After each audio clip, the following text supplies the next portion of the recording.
Welcome to It's a Woman's World, a show which discusses any and all topics under the sun from a woman's point of view. Our show believes that women should be treated with respect at all times and in all places. Here's today's moderator, Gloria Van Demeltraat. Hello, and welcome to It's a Woman's World. I'm Gloria Van Demeltraat, and we're happy to have you with us. We've got a fun show today. Let me first introduce our co-hosts. We have Nadia Giordana. Hi, Gloria. I'm so happy to be on the show today. Oh, we're delighted to have you. And we have Jamila Pevitford. Yes, very good. Thank you. I'm always honored to be here. Thank you so much. Great. Good to have you. Thank you. And we have actually two guests today. Our main guest is Kathy McMahon, who works with therapy animals, and she has with her her friend Carrot the rabbit. We're so happy to have you with us, Kathy. Thank you. I'm happy to be here. Wonderful.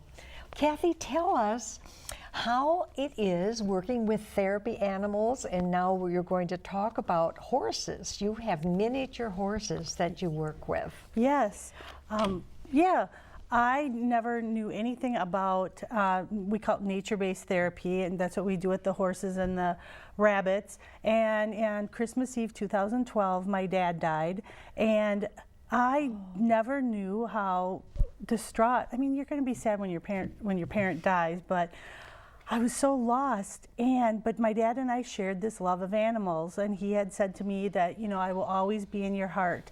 So I kept thinking, what can I do to honor Dad and bring joy to people in hospice programs or nursing homes? So I was on Craigslist, and I saw an ad for somebody that wanted help with, they were starting up a miniature horse therapy program. So I volunteered at that organization and found it was so amazing, the reaction of the people, whether it's a senior facility or I visit an eating disorder facility or a place with people with Parkinson's. I go to the University of Minnesota and participate in a program called PAWS, Pet Away Worry and Stress, and college health fairs, and it's just unbelievable the reaction that you get from people. Wow. What kind of training did you have in the beginning to start this? How do you go about it? Yeah, in the beginning, I had no training. I knew nothing about horses, so I volunteered with the foundation that had the little horses, but then I started volunteering at a program that had big horses so I could learn more about caring for animals. And the animal community, they really have a strong bond with each other, and if you're new, they open their hearts up to you and they'll teach you everything that they know. So it was really hanging around people that knew about animals and what they liked and didn't like, and then hanging around with the animal itself, because it's really a partnership between you and the animal when you do these visits. So and the biggest thing is just to desensitize them. Horses have been on the planet for millions of years. I found it interesting, they walked the planet when the saber-toothed tiger and the American camel were here. So, they had really good survival techniques, and part of that is to flee when they're afraid.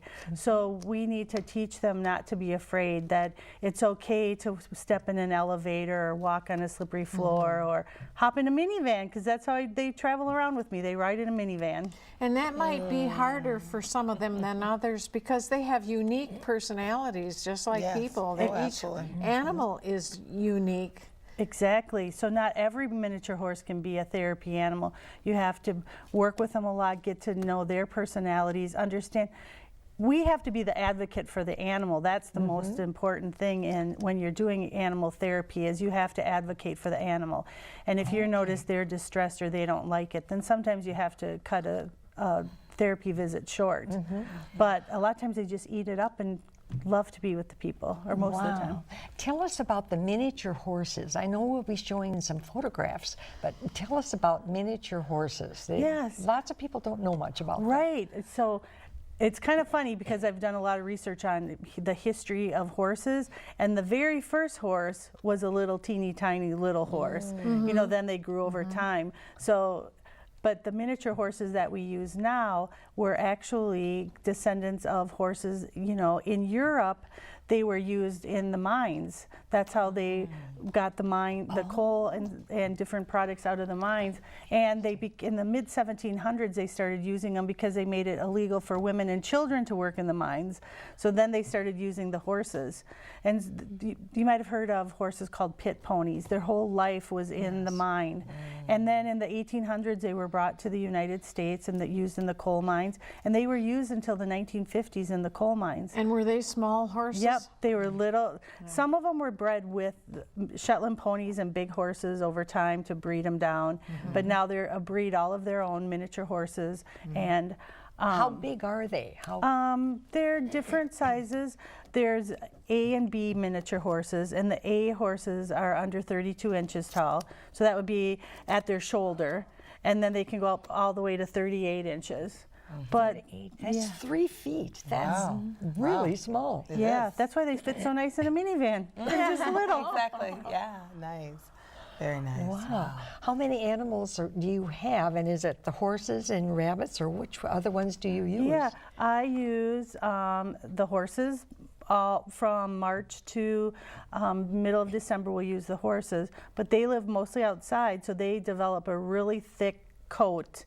And it's hard to get them clean enough to bring them in on a visit when they're that thick. So we usually do like one quick Christmas program, and then we quit.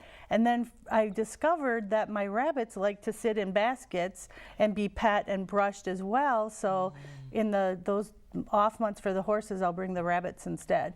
And sometimes even a chicken. Even a chicken. Yep. Nice. Now, each animal has a specialty, I'm sure, with the population that the animals are serving. And so, like the miniature horses represent and bring, some type of therapy or interactions. The little carrot brings some type of, So, is there? Which ones do you recommend based upon when people call and say, hey, we want a therapy animal, this is kind of what's happening?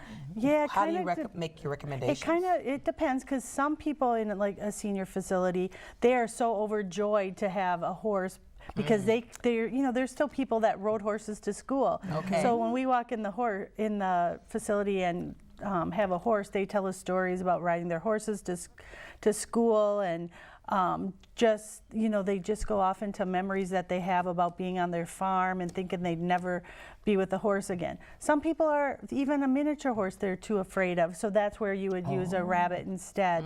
They're more comfortable with just a rabbit on their lap. And Okay. Who could be afraid of a little rabbit like that? Yeah, Yeah, exactly. we don't get many people that are afraid of the rabbit. So Right. that's a good animal to use. And what's so unique about it, one story that I have is one lady had a stroke, and they wanted her to do her exercises. They wanted her to move her arm. Well, she wouldn't do the exercise when they asked her, but when I brought in the bunny and a brush, all of a sudden she was using that arm to brush the bunny. So how sweet. Right, so you can kind of use them in occupational therapy ways too. Very nice. Oh, how interesting. Longevity-wise, how long do these rabbits and these horses live? Well, the horses live up to 35 years, just like a big horse. So they can live up to 35 years. So you really need to make a commitment that you want to take care of that animal for starts. And the rabbits are 4 to 8, and some breeds can be up to 14 years. So, yep, it's a commitment. It is. Truly a commitment. Fascinating. Wow. How many horses do you have? I have 6 horses, and I also am part of a program called This Little Horse that we started last March, that we have horses throughout the Twin Cities because there's such a demand for people wanting visits and it was hard to always come to where I live to pick up horses, so we have them throughout. So in our program in total, there's 30 horses. Oh, how interesting. How interesting. How fascinating this has been for you, and what a wonderful legacy for your father. I know. I love it, especially when I bring my mom with, because she's kind of afraid of the animals, and I load her in the minivan with all the cages and things on top of her, and she's like, your dad would just be cracking up over this. So it really is. And it's been such therapy for me. You start out that you're doing it for others, but then it brings you such joy being able to do it that it has a therapeutic value for you too. Wonderful. It seems to me that it would be fun for the horses and the bunnies too. Oh yeah. Yes, they do. I have a rabbit at home. His name is Marshmallow, and we were doing reading at Roseville Library every Tuesday. So the kids got to know the bunny, and they couldn't wait to come read to him. And it was like Tuesday morning, he would be like excited that he was going to get to go somewhere. So yeah, Like he knew that this was the day I go. right, How exactly. exciting. I love it. Absolutely love it. What about health issues for the rabbits? Do they have any unique health issues? All of the animals have certain health issues. The biggest, the most important for them is to make sure that they have the right diet. So like rabbits need to be eating 70% hay, and then the rest can be fruits and vegetables and pelleted food. I think a lot of people think, oh, rabbit, and they want to give them carrots and lettuce and all. And actually iceberg lettuce, you don't even want them to have. Really? You're right. And then the horses, the same thing. Their diet is mostly hay. They could live on just hay. And it's kind of interesting because rabbits and horses have sort of the same digestive systems, even though they're so different. So hay for the horses, hay for the rabbits, keeping them groomed. It's very important to keep the horses' hooves trimmed so that they can walk properly and not develop any problems in their legs, have their teeth checked all the time. It sounds like this has been a tremendous learning opportunity for you. You've had to do research, and how have you had others to help you get into this? Yes, there's a lot of people in the community that have horses. I never knew there were so many people that loved horses until you get some yourself, and all of a sudden this whole new world opens up, and everyone has been very helpful, helping, you know, learning, teaching me, you know, what they need to eat, how you build your barn, how you take care of them. There's lots of different opinions out there too. Everyone has, for every horse owner, there's probably a different opinion on how to take care of them, so you have to find out what works best for you. Yes. And one of the really exciting things I've been working on lately is a wild Mustang rescue. So White Sands Missile Range had a lot of horses there, and they were trying to save them, so we've been working with some wild Mustangs. That's been really interesting too, because then you see that nature, you know, how they are in nature instead of how we've made them be. Correct. So that's fun. Wow. The unbridled horse. Yes, we actually call a group of our horses the unbridled ones. Okay, very good. Yeah. There you go. Exactly. And that's always nice to be able to see the difference, and but also knowing that our animals, that the animals that you're working with have been trained now and conditioned to be able to help someone else. Exactly. And bring about pleasure. And that is because animals are so unconditional, it seems. Yes. And just loving, you know what I mean? And oftentimes that's just what's needed, just a hug, just a warmth. You know, and so that's beautiful. That yeah, it's interesting that you say that, because they are so intuitive. You can go. One of the ways we visit, we'll have everybody sit in a like a recreation room in a big circle, and it's like sometimes the horses know who needs them most, and they'll walk over to that person and just plop their head right on their lap and just sit there with their head there and let them scratch them and love on them. Yeah. Do the animals that you use, are they trained in any way or any special way, or did you just take a horse to a facility like that, or how did you train them to do it, or notify the facility? Are there any things they have to do to have them come? Yeah, it was, at first somebody had to take a risk on you, because when you tell people you could bring them into a building and you won't have accidents or anything, they don't really believe you. And I don't think they appreciate how little they are. So we worked with a place a lot out in Minnetonka that she would let us come into her senior facility, and it was really getting them used to walking by a wheelchair and not being afraid of the noise the wheelchair makes, or walking into the elevator. It was really conditioning them and building that trust with them. They have to trust you that you're not going to take them any place that's dangerous. We were in a parade in Minneapolis, and my mom was helping me, and there was a puddle, and she went to walk through the puddle, and the horse stopped. And she's like, why won't it walk through the puddle? It's just a puddle. Yeah. I'm like, but Mom, he doesn't know how deep that puddle is. And that's how they've survived all these years. So it's really getting them to trust you and follow you, and desensitizing them, having different people pet them and groom them. We have grooming sessions so people can come out and brush the horses, and the girls always like to braid their tails and give them hairdos. So just getting them used to touch and going different places. It's the temperament of the animal. Yes. Oh yes, so definitely that. Were they trained before you bought them, or were at all? Not at all. No, the horses I use for therapy, I get as baby horses, as babies, you know, as soon as they're weaned from their mom, just so I know the whole history of them, and then they then bond with me and trust me. So I always, not to say that we couldn't do that with some of our rescue horses. I've just always used the babies, and plus that baby horse is so much fun. Oh. Have you had any accidents or any troubled situations that surprised you when you went to some place? Nope.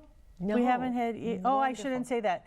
When we first got started, I didn't realize how slippery some of the floors would be in some of the facilities. And we would put Build-A-Bear shoes on in them. They could walk in little Build-A-Bear shoes. But one time I didn't bring the shoes, and I'm like, oh, they could walk on it. But their hooves are so, I don't know what the word is. They're shiny and slick. Slippery, and so on those, on the floors. So one of the horses did slip when one of the first visits I did. And it was really upsetting to this resident. yeah. So now I always have the shoes or the vet wrap. So that was a good learning lesson. That would be upsetting to the animal as well, I would think. Yep. Absolutely, absolutely. Wow. Yeah. So we always have, you know, take precautions to make sure they're not going to slip. Go ahead of time to the facility to see the different flooring Check that it they out, yep. have, so that you can understand that. And the parking situation, is it easy to get them in? When we go to the University of Minnesota, we always have to park in the parking ramp, so I had to get Shawnee accustomed to riding in the elevator and walking through the parking ramp. So there How was people. that? At first, the first time the elevator went down, you know, we are used to that sensation, but the horse was like, what? Her ears were twitching. Oh wow. But yeah, now she'll just hop right in the elevator and ride down, and the doors open up, and people are like, is that a horse? Like, Oh, yeah. wonderful. Now, packing up for a baby is one thing, but packing up for your animals has got to be something else. Do you Yes. have a process in place, I'm sure, of packing up and making sure that you have all the stuff that you need to... Yes.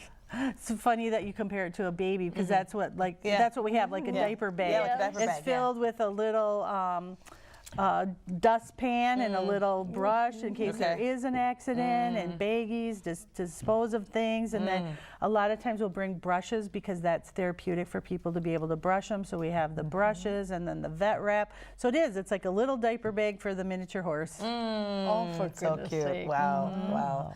Yeah. What's the most fun thing, exciting thing that you've done with the animals? The most fun thing is I have 5 kids. None of them are really that big of animal fans, and neither is my husband. Oh. So my daughter is a soccer coach at one of the universities, and I brought a chicken and 3 goats and horses and bunnies, because the nursing students wanted to do a nature-based therapy program. And my daughter was like, Mom, no kids are going to come to see animals at a college.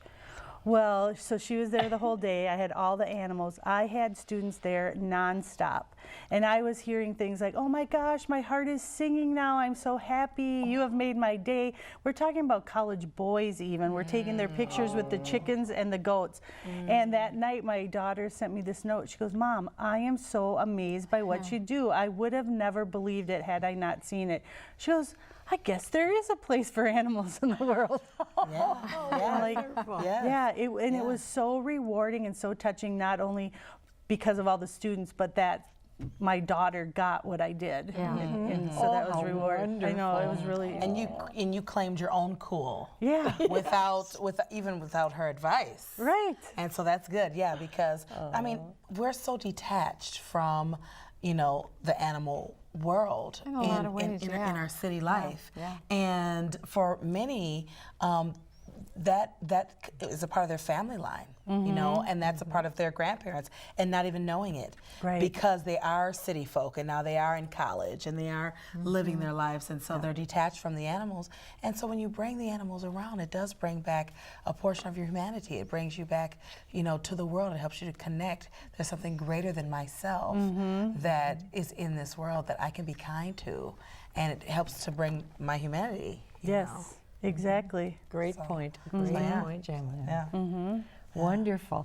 Well, this is very exciting in hearing this news. Is there something that you want to tell people about working with the animals that the public should know, that we should know?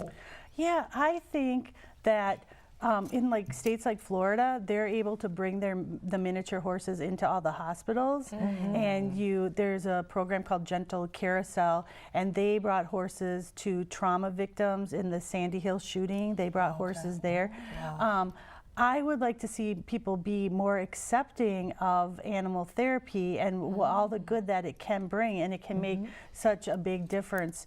And to be able to bring the animals in places, I mean, we need to make sure that they're properly bathed and clean, and so we, you know, that we try to have, there's no germs. I can't say no germs. Yeah. But you know what I mean? You try to, relative. right. But I realize that some parts of the hospital you couldn't bring an animal into. No fleas. Yeah. But it brings such joy to people that it would be really nice if people were more open, if we had more guidelines even of what facilities that they could go to. Home Depot lets you bring them there, and you know, some of the hardware stores, so that's fun. That's some of the ways we train them too, is bringing them into the stores and walking them around. But yeah, I don't think people think more of the germ aspect, not of what they can get from just the joy of being with an animal. Absolutely. And how about birthday parties? I'm sure you do something like that. Yeah, you know, it costs a lot of money to take care of horses and rabbits. Sure it does. So the organization I'm with, what we'll do is for fundraising, a lot of times people will say, can you stop by and do a birthday party? And then I'll give a donation to the organization. So we've done that, and that's really a hit to have I'm sure. bunnies. Bunnies at birthday parties or horses. Yeah.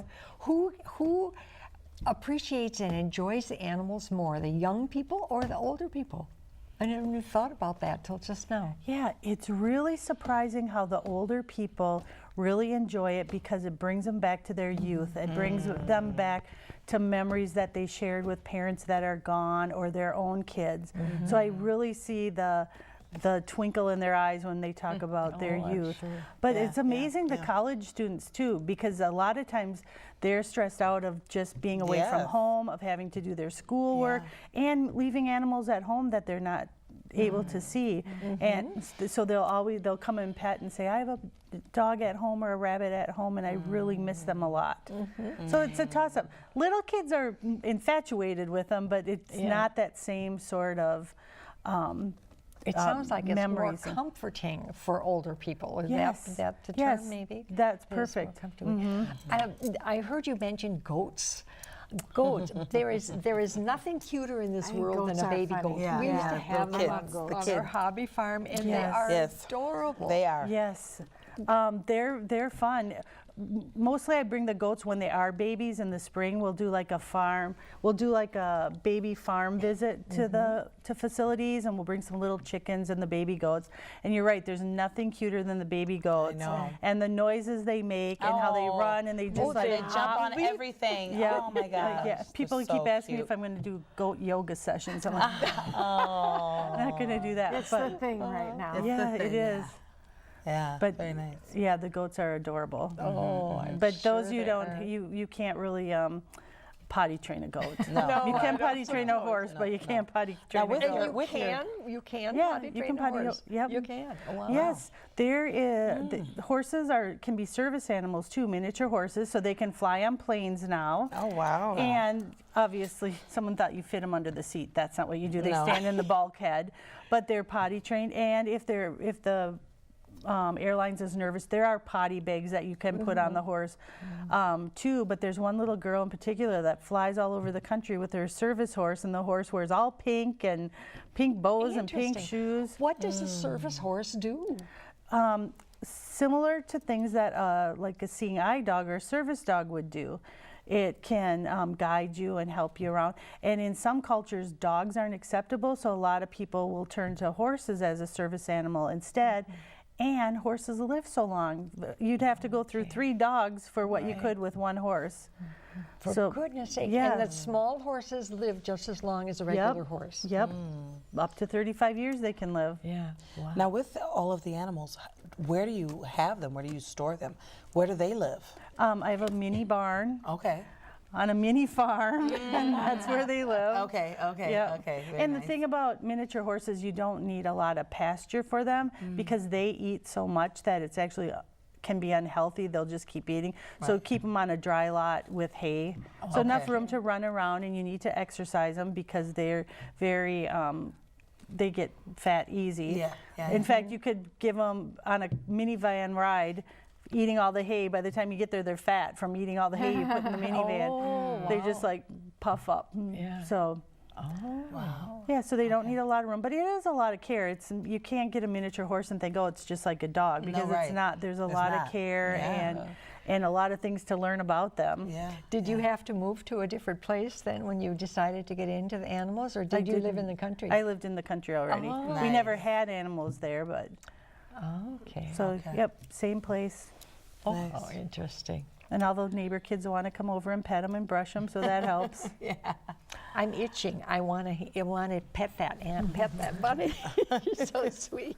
Well, we can Oh, take them out. I'm gonna get to do that. Oh, how sweet. Wow. Yes, Carrot, you are a sweetheart. Yeah, so he's an English Angora rabbit. So English his Angora. Yep. So his wool is used to. They spin yarn with it and make sweaters and things out of it. But I like to have different breeds of rabbits to bring on visits because I think they're good talking points.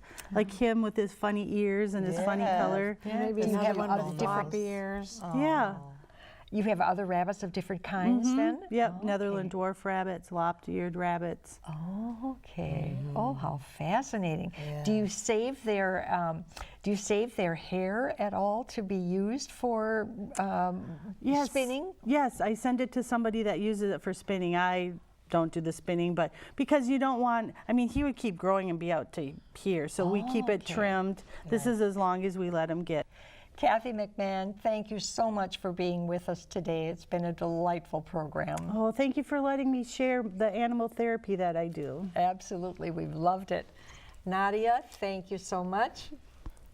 And Jamila, thank you. This has been a lovely time. It I has. hope you've enjoyed it. Yes, I have. Thank you. And to our audience, thank you for watching. This has been a delightful show to bring you. Join us next time on It's a Woman's World.